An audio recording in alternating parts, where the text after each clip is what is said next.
ketika di pesawat, saya, Bu Menlu, Sekretaris Pribadi Presiden, Pak Teten, semuanya sudah menyiapkan diri untuk memakai baju rompi anti peluru. Tetapi begitu kami mendapatkan kepastian bahwa Presiden tidak memakai rompi baju peluru, maka semuanya tidak ada rombongan yang memakai rompi baju peluru kecuali Pas Pampres. Mereka juga mengatakan, kok berani banget Presiden kamu datang dalam kondisi yang seperti ini, apalagi dalam 1 minggu itu ada 3 peristiwa ledakan yang sudah diketahui oleh dunia, dan sebenarnya masih ada peristiwa-peristiwa yang tidak terekspos begitu ya. Nah, karena itulah mereka kemudian Presiden diberikan medali tertinggi yang ada tentang keberanian seorang kepala negara, kepala pemerintahan menjadi inisiator untuk kedatangan itu, karena kedatangan itu mempunyai arti yang sangat penting bagi pemerintahan Afghanistan, bahwa Presiden dengan penduduk Muslim terbesar di dunia yang mempunyai demokrasi datang ke Afghanistan dengan baik, dengan selamat. Bahkan ketika itu sebenarnya Presiden juga disiapkan untuk menaiki kendaraan AMPI. Jadi sholat zuhur sendiri dipimpin oleh imam besar Afghanistan. Kemudian ketika sholat sudah selesai, Presiden meminta izin kepada Presiden Afghanistan dan imam besar untuk melakukan sholat jamak takdim azhar. Ketika permohonan itu, Presiden meminta dubes atau staf yang lain untuk memimpin ataupun juga dari mereka. Akhirnya imam besar dan Presiden Afghanistan meminta Presiden lah yang menjadi imam. Sekaligus mereka ikut sholat bersama. Jadi itu 2 peristiwa yang berbeda.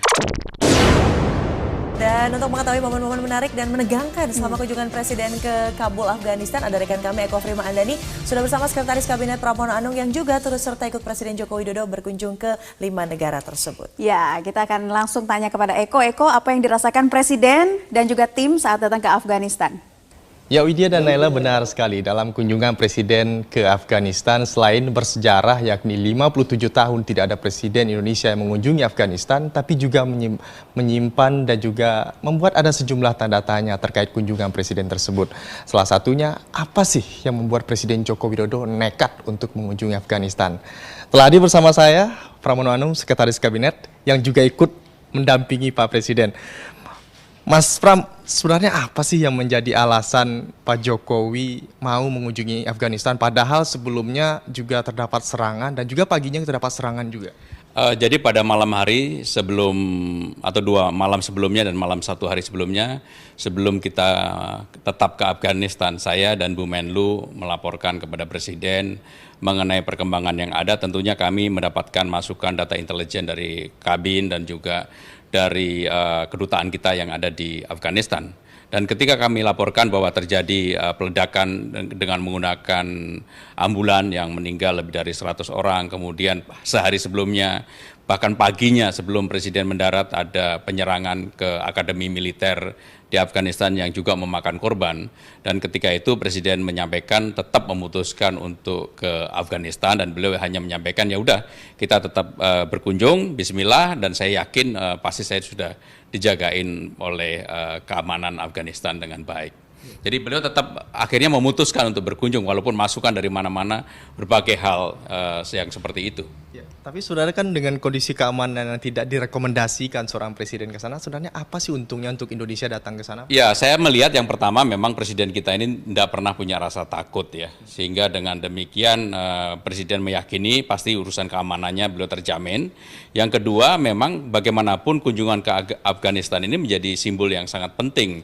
Karena ini kan rangkaian kunjungan ke 5 negara yang dimulai dengan Sri Lanka, kemudian ke India, Pakistan, Bangladesh, dan terakhir di Afghanistan. Ini menjadi simbolisasi dari kunjungan Presiden ke tempat-tempat yang dulu hanya Bung Karno mengunjungi, termasuk di Sri Lanka. Sri Lanka itu yang berkunjung terakhir adalah Bung Karno pada tahun 63. Sedangkan di Afghanistan itu adalah pada bulan Mei tahun 61 Bung Karno berkunjung ke Afghanistan. Sehingga dengan kedatangan Presiden Jokowi ini merupakan simbol persahabatan, perkawanan, bahwa Afghanistan dan Indonesia itu kawan dekat. Karena ini bagian juga kunjungan balasan yang dilakukan oleh Presiden Ghani ke Indonesia.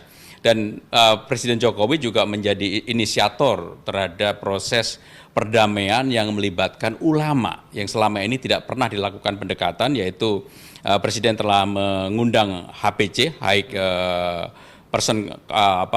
peace contact para ulama-ulama yang ada di Afghanistan pada waktu itu ke Istana Bogor, dan rencananya Presiden juga menjadi inisiator pertemuan 3 ulama-ulama, yaitu ulama Pakistan, ulama Afghanistan, dan ulama Indonesia untuk membantu proses perdamaian yang ada di Afghanistan.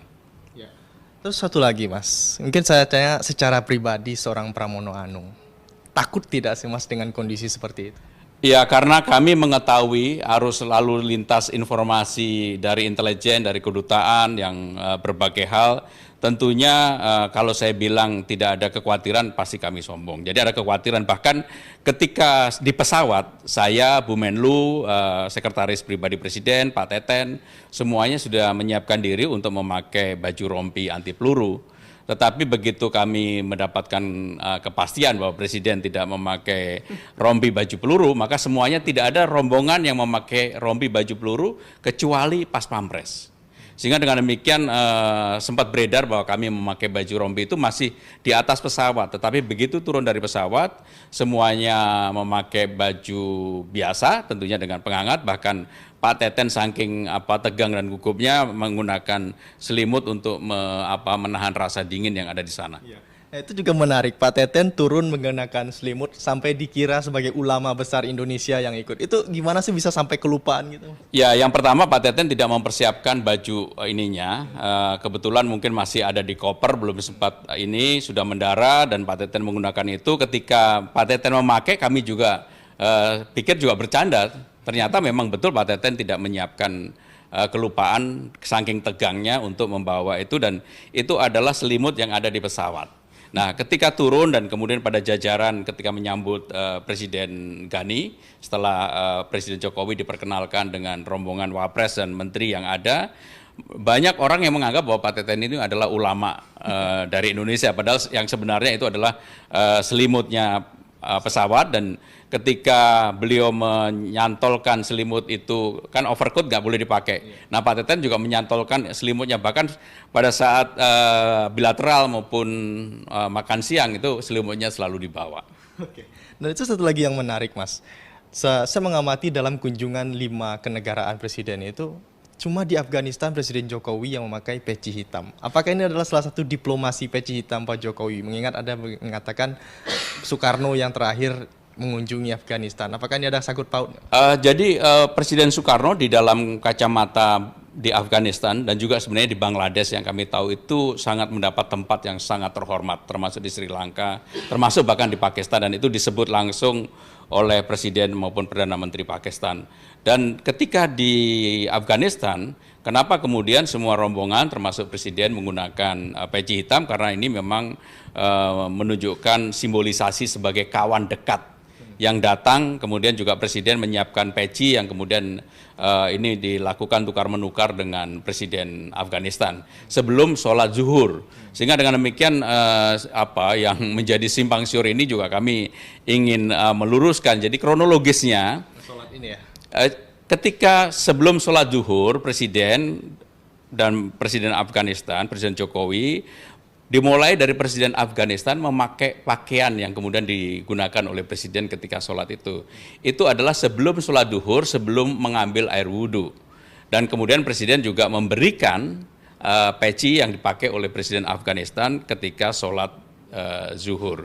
Jadi sholat zuhur sendiri dipimpin oleh imam besar Afghanistan. Kemudian ketika sholat sudah selesai, Presiden meminta izin kepada Presiden Afghanistan dan imam besar untuk melakukan sholat jamak takdim azhar. Ketika permohonan itu, Presiden meminta dubes atau staf yang lain untuk memimpin ataupun juga dari mereka. Akhirnya imam besar dan Presiden Afghanistan meminta Presiden lah yang menjadi imam. Sekaligus mereka ikut sholat bersama. Jadi itu dua peristiwa yang berbeda. Satu sholat zuhur yang dipimpin secara langsung oleh imam besar. Satu lagi sholat jamak takdim asar yang dipimpin oleh Presiden.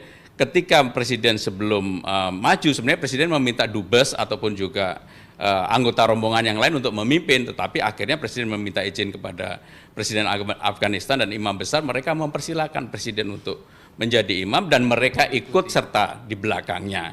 Jadi inilah yang terjadi sebenarnya, nggak ada urusan pencitraan, udah dingin banget salju, mikirnya aja sudah enggak. Jadi ini kami sengaja menyampaikan, mudah-mudahan ini bisa membuat semuanya paham tentang apa yang terjadi sebenarnya.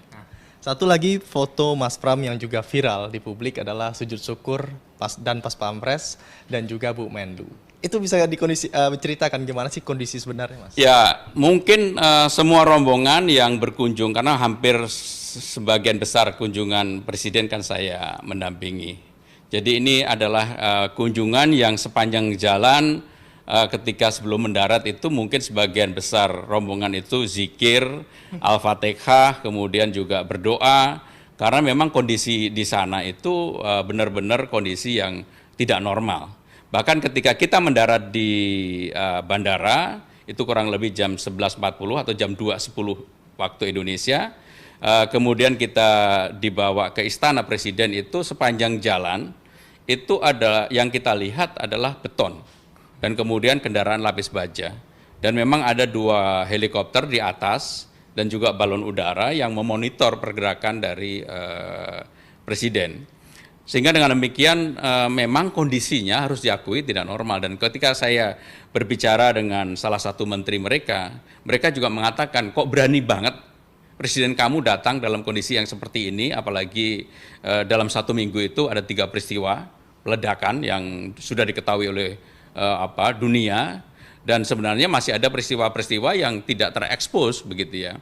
Nah, karena itulah mereka kemudian Presiden diberikan medali tertinggi yang ada tentang keberanian seorang kepala negara, kepala pemerintahan menjadi inisiator untuk kedatangan itu, karena kedatangan itu mempunyai arti yang sangat penting bagi pemerintahan Afghanistan, bahwa Presiden dengan penduduk Muslim terbesar di dunia yang mempunyai demokrasi datang ke Afghanistan dengan baik, dengan selamat.